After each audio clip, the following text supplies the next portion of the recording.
It's the Arch Advocate Show. Paul Manafort is on trial starting, yesterday?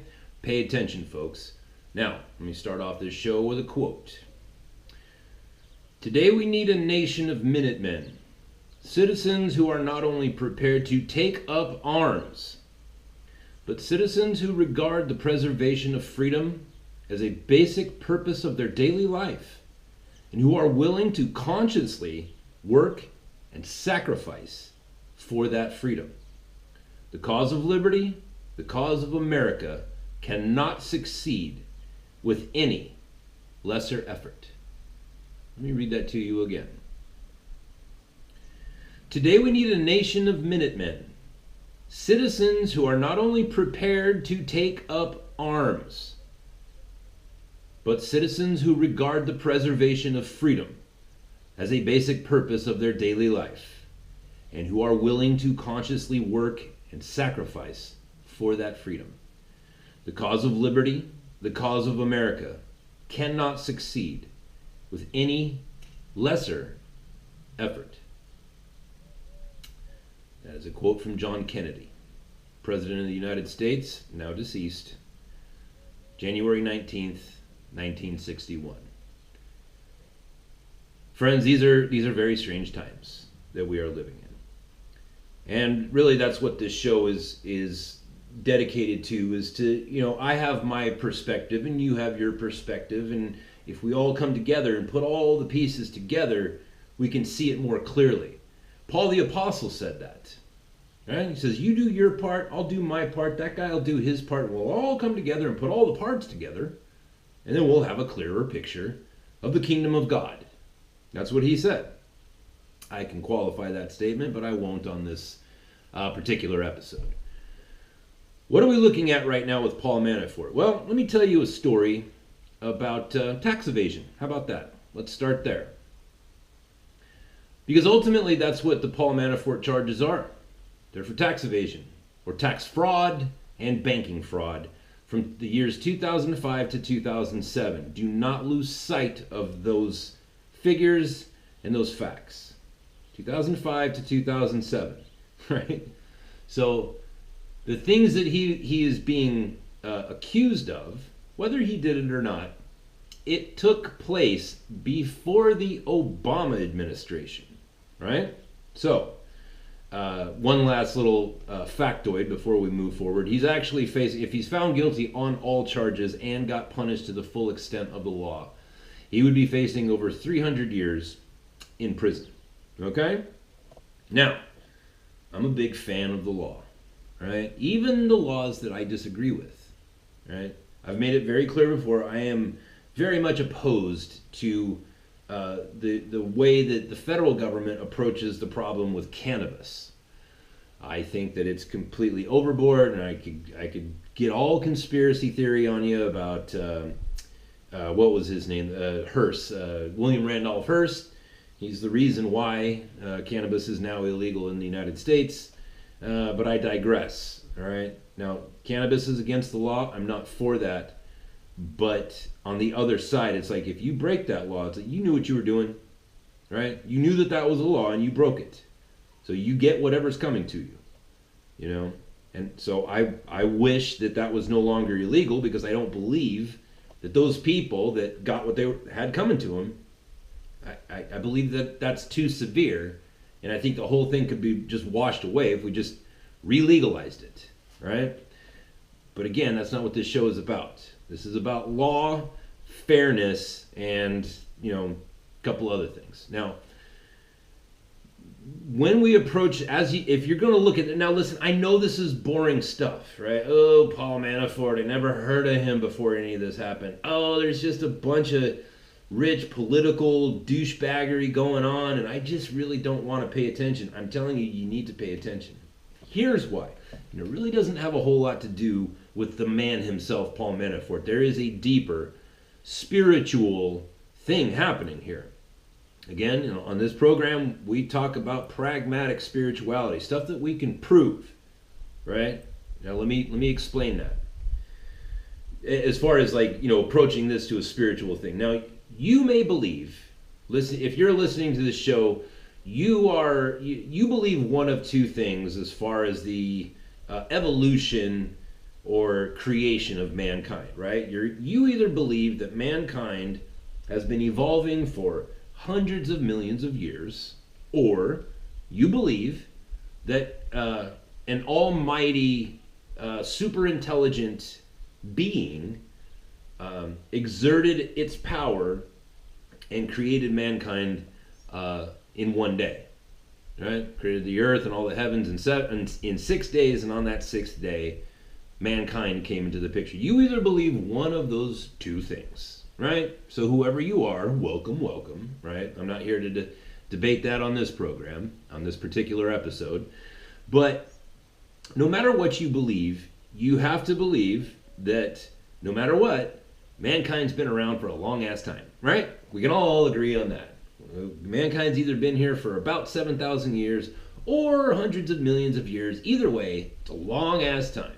And in that time, right, we only have written documents, right? The oldest written document that we've ever found as human beings is between 6,000 and 10,000 years old. It was taken from what is now modern day India, and that's the oldest written. So we only have a written record of mankind at the most 10,000 years old.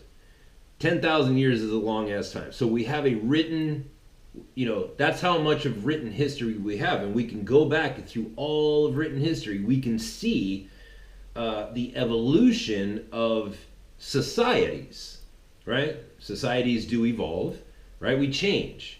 We learn new things and we make adjustments to our society, and then we implement those things, and that's how societies change, right? So things like the polio vaccination, right?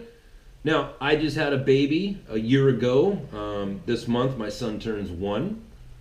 And I'm going to have another baby in a couple of months here. And I know that when my new son, whose name is Ryland, when he comes into the world, I'm going to be able to give him a shot so that he never gets polio. Now, that seems like a kind of a whatever, that's not a very big deal. Well, you wouldn't be saying that if you lived in the times when polio was a very real threat to children, right? We used to have a president that had polio, and he was screwed up, man. He had to be in a wheelchair, and it was awful, right? So we have this thing now. You can just, when you have a baby, you can go and give that baby a shot. He's not going to get polio. Now, you can look at that and think, oh, cool. Oh, that's cool. That's really neat. Yay, right? But it's more than that. It is cool. It is neat. It is bitchin' and awesome and tubular and radical. But it's also a crowning achievement of all of mankind. In all of the written history of mankind, we never had the ability to just give our babies a shot and make them exempt from this horrible thing that was very common. Measles and mumps and polio and all kinds of stuff, man. Tetanus. You can get your tetanus shot, right? I got tetanus once. It wasn't fun when I was a kid. Those are crowning achievements. It's a point in our evolution of society, right? As our society has progressed, we came to a point to where on the timeline of all of mankind, there was this one day where from that day forward, certain rules were no longer rules anymore. You don't have to get polio anymore. That's a crowning achievement, right? Now, take another example. Like, we can all sit here and piss and moan about Monsanto. We can call them the devil, and they probably are. And companies like them, because Monsanto is not the only one. But the fact of the matter is that Monsanto and other companies are the companies that are the reason why in Western civilization we are exempt from famine. Now again, you're probably my age or not too much older than me or not too much younger than me. None of us have an idea of what it's like to be under the threat of famine. I have no idea what living under that kind of stress is like because it's been gone for so long. It's just not part of our day-to-day, because at a certain point in the evolution of Western society, we figured out, like, how to spray stuff on our plants, and make it so that bugs don't eat it all, and the sun doesn't cook it all down, and, like, you know what I mean? Like, famine is just, at a certain point, mankind had a crowning achievement of, oh, we figured out famine no longer applies to us anymore. Both of those things, overcoming famine and overcoming polio and learning how to make vaccinations, those are very recent in the evolution of human society. So again, you can look at those things like, oh, it's cool, it's neat. Yay, mankind. We don't have famine anymore. But it's like, no. You have to appreciate. You have to appreciate, like, you don't understand. I don't understand. We do not understand what it was like for our great-grandparents, at least. Our great-grandparents lived during the 20s and the 30s, during the Dust Bowl, right? During the Great Depression and the Dust Bowl and the Great Famine that hit the United States. The potato blight that hit Ireland and spread all the way around the world. We have no idea what it's like to live like that, right? Thank God. And thank, the divine spark, as Nancy Pelosi would call it, in human beings.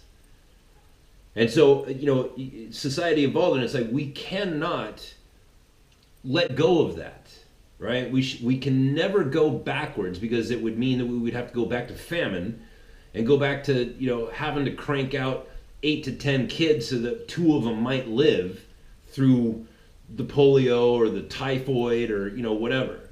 Right? Those things are no longer, it's a blessed thing. It's a very spiritual thing that we have as human beings. We have achieved those things. Do you see what I'm saying? So what I'm getting at here is the achievements, the crowning achievements of mankind that have forever altered the course of human history for the good. There's another thing, right? As time has gone on, as I said before, we can go back and we can read all of the history that we have on mankind. And there's some very disturbing things in all of history, right? People used to live tribally, and there were different rules for those. And then people, started building cities, and then the rules kind of changed for those cities. Like, we can see the evolution of human society. And most of it's pretty ugly. There's just a whole bunch. You go through all of human history, and it's really just a big long tale of murder and real estate, baby. It's a complete crap fest. There's some good stuff mixed in there too, but for the most part, it's pretty ugly, right? And as laws have changed, and our knowledge of science and the scientific method have changed, things have gotten better. And one of those crowning achievements is the fact that in Western society, we have all collectively come to the understanding and the appreciation that we cannot have unequal laws, or we can't have 2 separate classes of people, or 2 or more classes of people, where the laws affect one class of people differently than they affect the other. It's called equal protection under the law, and equal justice, right? That is something that is a crowning achievement in the evolution of mankind as it applies to our society. We've come to that realization, like, oh, when we have, a group of people where the rules for them are more favorable for them because they're in charge, or because they are wealthy, or whatever, that's when societies go corrupt and people start getting murdered. You know what I mean? And then you have a different set of rules and set of punishments for these lower class, the what's the word? Not peasant, but we'll just use that word for now. Peasants. We're going to have a different rule for people like me. And we're going to have a different punishment for people like me. So you've got Barack Obama and Hillary Clinton. They're the ruling class. And so we're going to treat them better. right? And for me, we're going to have a different set of rules and set of punishments where I'm going to get treated worse. We cannot have that. We have agreed already as the human race that that cannot be the way of things, right?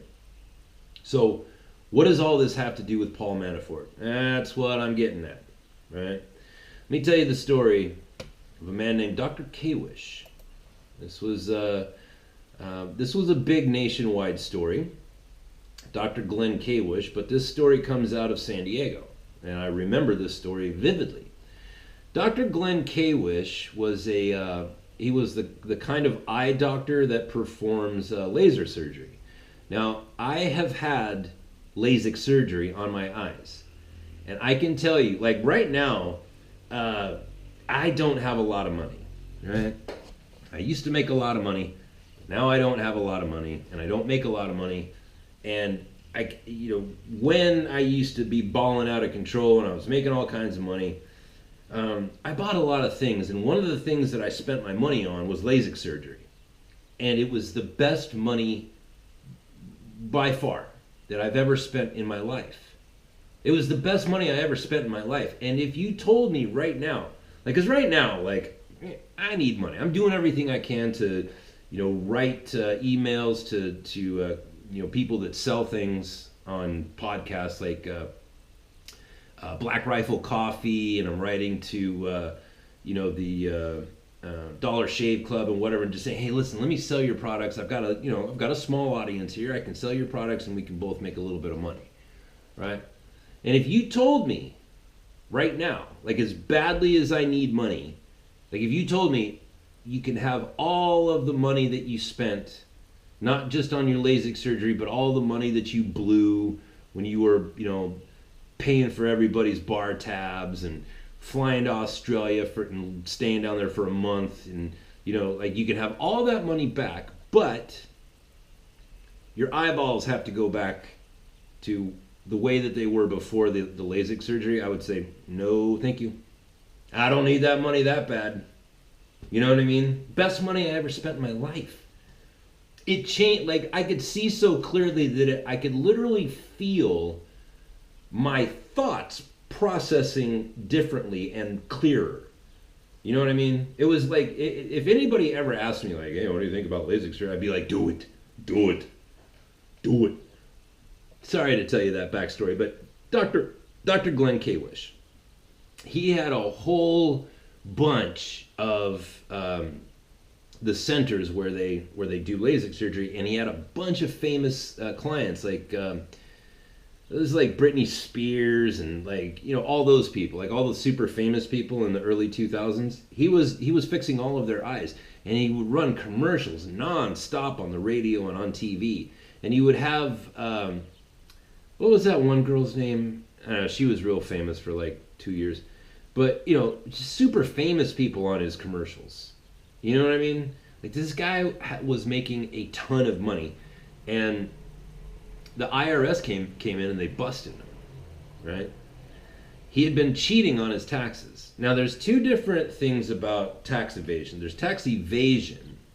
That's where you lie to the IRS. You send a statement and you sign it and you say, this is how much money I made, right? And when you do that, that's tax evasion.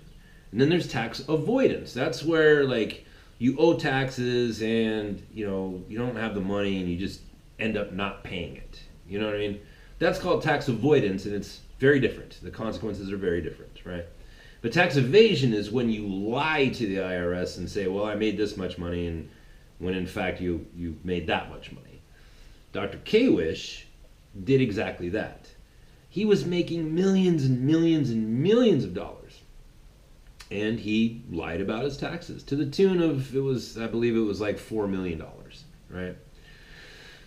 The reason I wanted to bring up this story was, I remember, by the way, he's dead now. He died of a heart attack just a few years later. But one of the very interesting things about that case was that he went into court and he pled guilty. Right? They had him dead to rights. The IRS did. And the issue at that time was do we throw him in prison and do we take his, license to practice medicine away from him, right? Because he did. He cheated the IRS out of a bunch of money. And I remember that the judge, before the sentencing came out, the judge said in open court, I don't want to send you to prison. Right? He was facing 5 months in prison. Right? $4 million. He cheated the IRS out of $4 million. And the punishment was 5 months in prison. And the judge said out loud, which, by the way, I'm pretty sure that you can be removed as a judge for saying stuff like this out loud. But he said out loud in open court, he said, I don't want to send Dr. K-Wish to prison because he makes so much money that, even if he kept cheating on his taxes, he means so much revenue to the city of San Diego. I don't want to throw this guy in prison. He's doing a lot of really good work. He's helping a lot of people. He's making a ton of money, and that creates a ton of money in tax revenues. And now that he's been caught, I'm sure he'll pay his taxes. We don't want this guy in prison. And furthermore, we can't take his medical license away from him. Like he's doing God's work. He's helping people.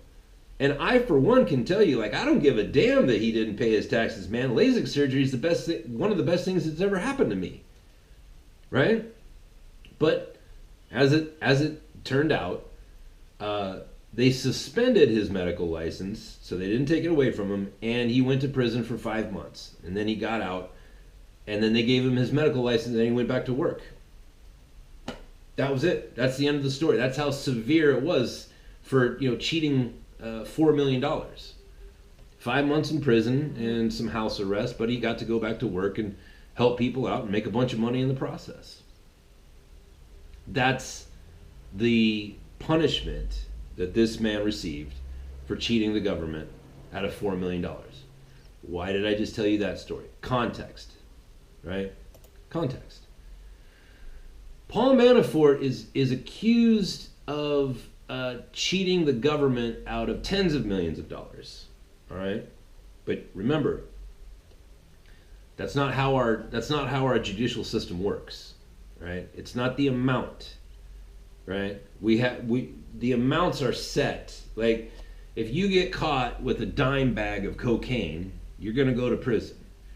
If you get caught with 10 kilos of cocaine, you're gonna go to prison for a long time, because we have certain points where it's well, you don't just have drugs, you have intent to distribute, but there's only one cutoff, right? So the fact that what I'm saying is that in this case, the amount of money is irrelevant, right? He's accused of one thing: cheating the IRS. And by the way, the person is the star witness is a guy named Rick Gates. And Rick Gates used to work for Manafort.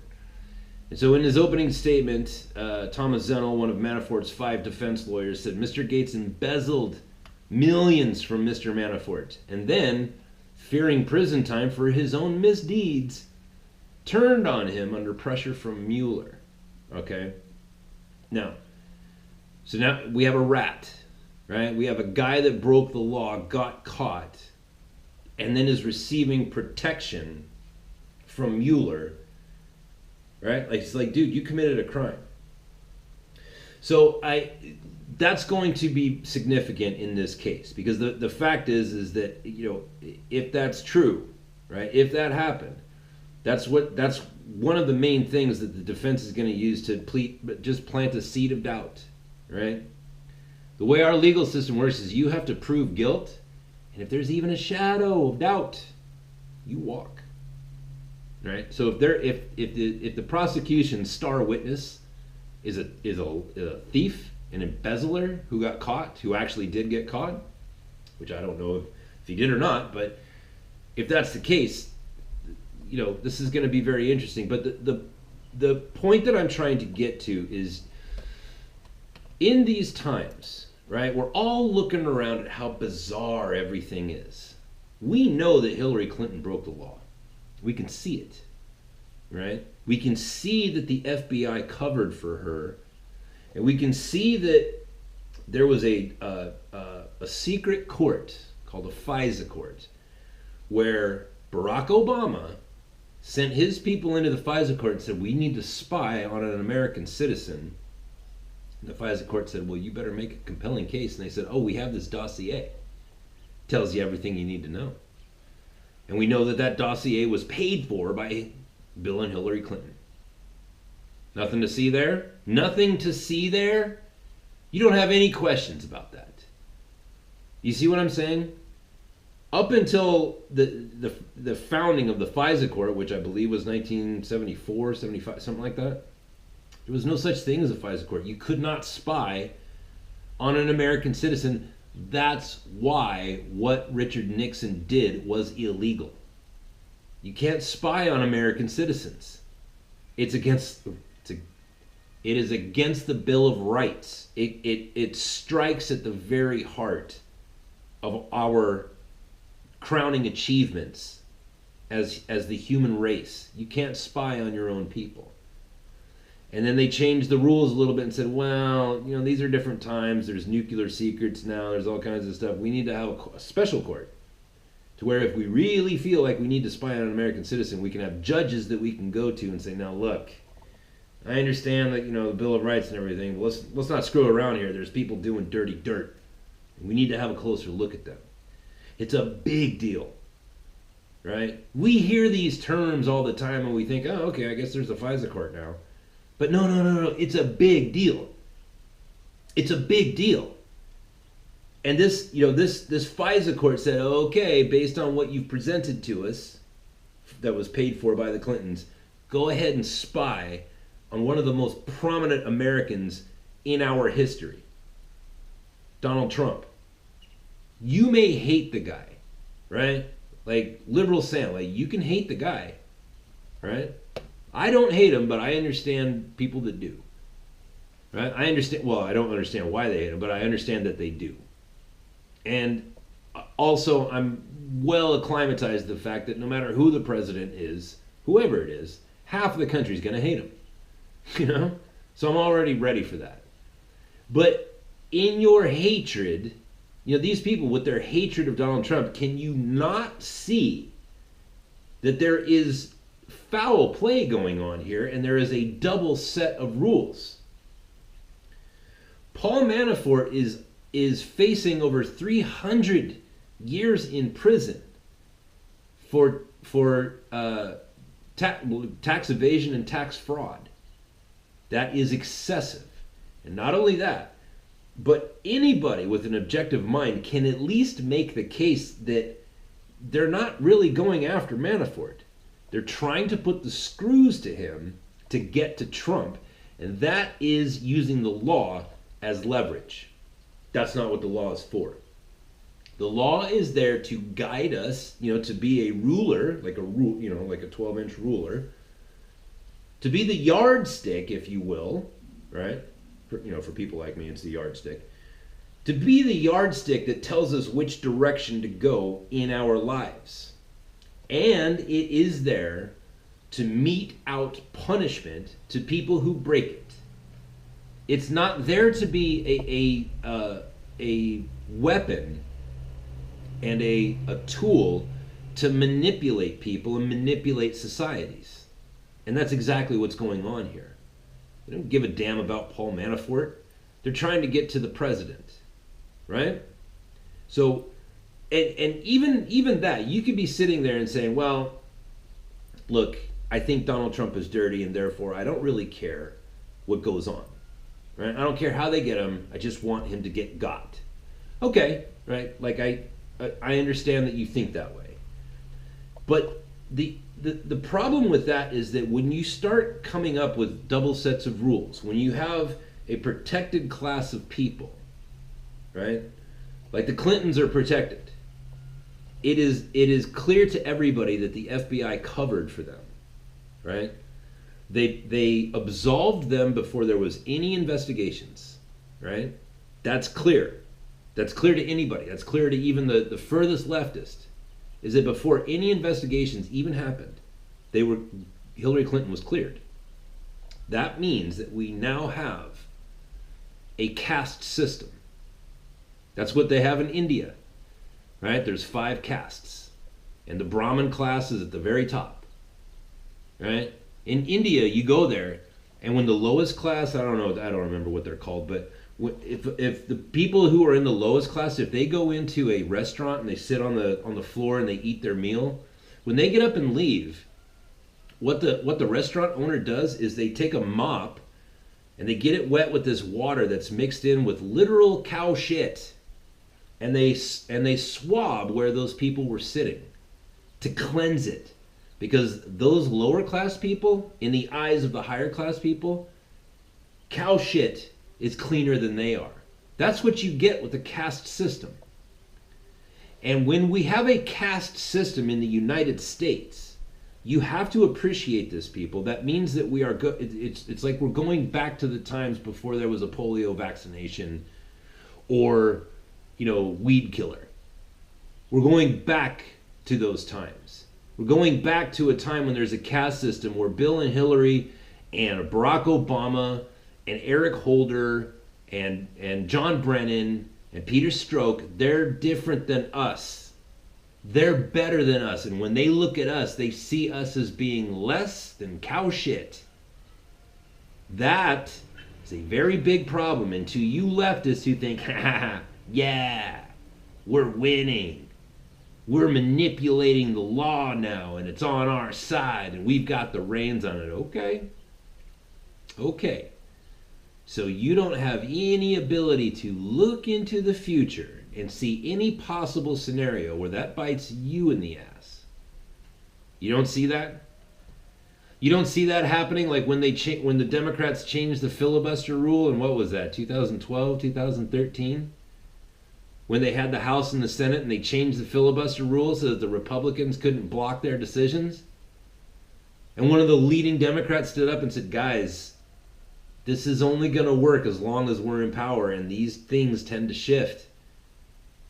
And guess what? As soon as the Republicans were back in power, they said, oh, sorry, you can't filibuster it. It's a rule. It's a rule now. I don't know if you heard of it. I don't know if you remembered passing it. But now it's working against you. And there were people in the Democratic Party that said, this is a chip shot, people. Anybody can see this coming. This is going to work against us. They must have been prophets. They must have been seers of the future. Woo! No, that's just practical. And when you're looking around right now and you're hearing these buzzwords of Paul Manafort and the Mueller investigation, whatever, you have to keep in mind that there is a very spiritual thing happening here. We are going backwards in our evolution. We're going back to a time when we have a different class of people who are protected more than we are, and they are the lawmakers. It's a big problem. That is a big problem. And so what all that comes down to, the sort of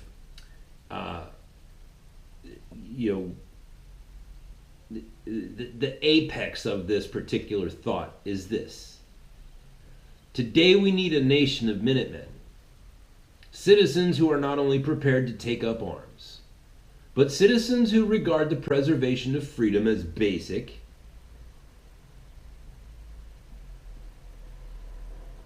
and as a purpose of their daily life, and who are willing to consciously work and sacrifice, also known as laying down your life, for that freedom. It's not just political effery going on right now, people. Your freedoms are in danger. Your freedoms are in danger. Your freedoms have already been violated, and they are continually being violated. Your right to free speech has been stifled and will continue to be stifled. There are some very crazy things going on right now, and you need to be aware of them, and you need to keep your eye on them. The cause of liberty, the cause of America, cannot. People, our nation and our liberty, it will not succeed without that level of sacrifice. So listen to the sounds It's like a trumpet, right?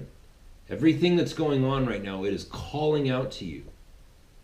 It's calling out to you and saying, look, pay attention to what's going on here. There is a guy that is being threatened with 300 years in prison for a crime that I believe the maximum amount that a person can get for those crimes is like 18 months. Why is it that they're threatening him with 300 years?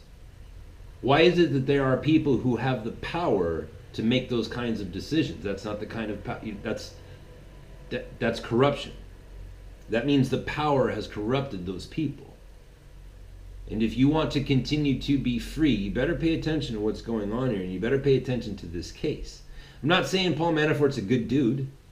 I'm sure he's a scumbag, right? I'm sure that Michael Cohen is a scumbag.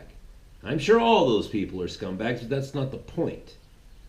The reason we have these rules, the reason we have these laws, the reason why these ideas of equal justice under the law are so important, and they are the crowning achievements of the evolution of mankind, is for this very reason, so that we don't have to make those decisions. So that we don't have to take it to a case-by-case thing. We can say, no, we're going to have one rule. We're going to have one rule. There's one law. And if you break that law, there is one punishment. Right? Depending on certain things. And you certainly cannot be using the law to attack other people because you don't like them, because you don't have a case against them. Everything going on with Paul Manafort right now has everything to do with Donald Trump. Anybody can see that. And yet, the laws that he is accused of breaking, if he did indeed break them, he broke them in the years 2005 to 2007. That's over 3 presidential runs ago. Right? There have been 3 runs for the office of presidency in that time. See what I'm saying? So, keep your eye open, people. These are interesting times. Hey, if you want to support the show, go into archadvocate.com. Oh, hey, listen. A couple of things here. I wanted to make this point. I don't listen. Social media is a wonderful thing, but it's, kind of like the internet was only used for porn when it first came out. Like, social media is still in that stage where the majority of its use is to say horrible things to strangers, right? It's a place where people are just ugly to one another. And just like porn, I think that phase will go away, and then it'll be a great thing, right? And I don't like to talk about like some of the threats that I get on social media, or some of the, when people say stupid things to me. I don't like to bring it up, but I did want to take this as a time to actually thank some of you guys. Once again, I got another note, because this podcast, I actually put it out on YouTube. And by the way, if you're listening on the podcast, please go onto my YouTube channel and hit the subscribe button and the bell notification. That helps me out a great deal. But I do it on YouTube as well, because there's some people that's how they listen to their podcasts. And somebody wrote me and said, oh, you should only do this under 12 minutes. You talk too much. There's too many words. And I was just like, oh, God, too many words. Boy, I bet you're a real rocket surgeon. But when stuff like that happens, it makes me very grateful for the people who actually do write in. They say, like that guy I was telling you about, Thomas. Thomas, I'm sorry, I can't pull up your last name. Oh, wait, here it is. I'm sorry, Samuel Thomas. So Samuel writes me, he says, hey man, I'm actually an audio guy, right? Like an audio engineer, and I can help you make an intro for your show, right? So he didn't write me and say, hey man, I like your show, but man, it would be so much cooler if it was this way. He didn't do that. He just wrote me and said, hey, I have this ability, this particular ability to engineer sound. Would you like me to make you an intro? And I was like, hell yeah, I do. You guys have heard me talk about that before. Yes, please. Yes, thank you, Thomas. Right? Or Samuel. that's a good thing. Bad Wolf, right? Listener Ian, he writes me and says, "Hey man, I used to be a computer engineer. That guy's helped me a great deal." And then I've got Todd Milligan, who he's a writer, right? He goes to writing classes, or he belongs to a little writing community. And when I write stuff, like I send it to him, and he edits it, and he'll take it to his community, and he'll read it to them, and they'll give him feedback. That helps immensely, guys, immensely. Like I can't even. I'm like when Samuel Thomas, Ian, Todd Milligan, Raleigh Felton. He did all my graphics for the Cryptocurrently show. Like, dude, I'm blown away by all that stuff. That's the kind of thing like if you have criticism, dude, I'm here. I'm new at podcasting. I have very little idea what I'm even doing. You know what I mean? I don't know how to make cool YouTube videos. I don't know how to do like cool things with audio. I don't know how to do any of that stuff. I'm just a guy with an opinion. I'm just a guy looking around at the world, and it's like, man, I wonder how many other people are going crazy like me. Oh, I know what I'll do. I'll put my voice out there and let them know, like a beacon, like, hey man, I'm going crazy too. Like, come over here. Let's all huddle together and try to figure this stuff out. Right? That's what I bring to the table. That's what I've got. And if you have ideas about how you can make my show better, dude, I'm like Dumbo, baby. I'm all ears. Right? I'm like a Ferengi, if you get the reference. You know what I mean? I'm here. So when you guys write in and you actually have like concrete advice or suggestions, right? Like suggestions, like it's different when you say like, oh, you should have, you know what you should do? You should have like one of those cool intros. Well, dude, you're giving me advice that I didn't ask for. But when you write in and you say, hey, you know what? I'm an audio guy and I can make a cool intro for you. That's how you do it. You know what I mean? And please, like if you have an idea, like an actual concrete idea, dude, I'm here for you. So I just wanted to say thank you to all of you people, to all of you guys, man, all you guys that have actually, offered to help. It means so much to me. You know what I mean? I can't even put it into words. It means so much to me. So thank you, you guys. That's it for the show today. If you're new to the show and you want to support it, you want to keep the show going, I need some money. Go on to archadvocate.com, arch-advocate.com, right? You can hit the subscribe button on YouTube if you're watching it. You can hit the subscribe button on the podcast if you haven't already. That stuff helps too. Send me an email. Go onto the website. There's a little thing at the bottom. You can send me an email. Send me an email so I can write back to all of you all at once. That helps too. That's it for today. I will talk to yous tomorrow. Bye-bye.